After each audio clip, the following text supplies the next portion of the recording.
Hi, Gary here.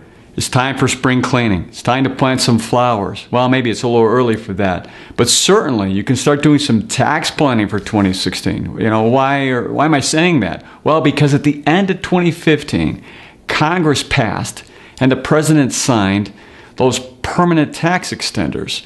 The majority of them. There are about 52, and we've been waiting year after year after year for this to happen, and they extend them 1 year, extend them 1 year. Now there's a lot of them that are permanent.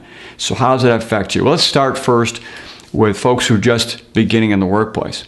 Well, there's really 3 enhanced credits that are really important. First is the enhanced child tax credit, enhanced American Opportunities Tax Credit, and the enhanced earned income tax credit. There's also, for those who itemize, the extension of state and local general sales tax versus using state income tax that can be done. Now let's move along. And let's say you're in the workforce for a while and you just turned age 50 this year. Well, a 401k, everyone can do up to $18,000 within some different limits. But at age 50 and above, there's a catch-up. About $6,000 more. It is $6,000 more this year. That's $24,000 total. So change your withholding to $24,000. Next, let's say you're just retired.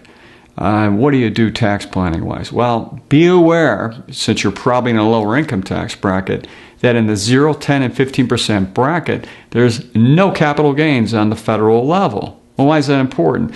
Well, you don't really have to take any distributions from retirement plans, IRAs, and those kinds of things. So most likely you have a really low taxable income. So it makes sense to try to generate long-term capital gains or short-term capital gains in these areas. Up to $8,000 to $75,000 or so as a joint return. No tax on that. There's a lot of other things that you should be looking at as well, so make sure you take a look at that. Let's move on a little bit. Let's say you're retired or you're not retired and you're over age 70 and a half. They've made permanent that up to $100,000 distribution from your retirement plan or IRA directly to qualified charities. We are waiting again every year for that.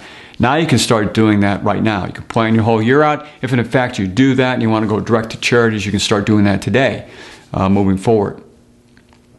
Finally, it's time to get your information into your accountant.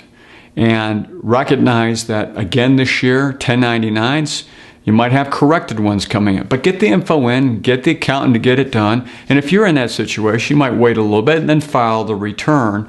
And also, any one of you out there are looking at Roth or regular IRA contributions for 2015, you can do those by April 18th of 2016 if you qualify for those. Could be a deduction there, some great tax deferment going forward. Hope this helps in your planning for 2016. So until next time, enjoy.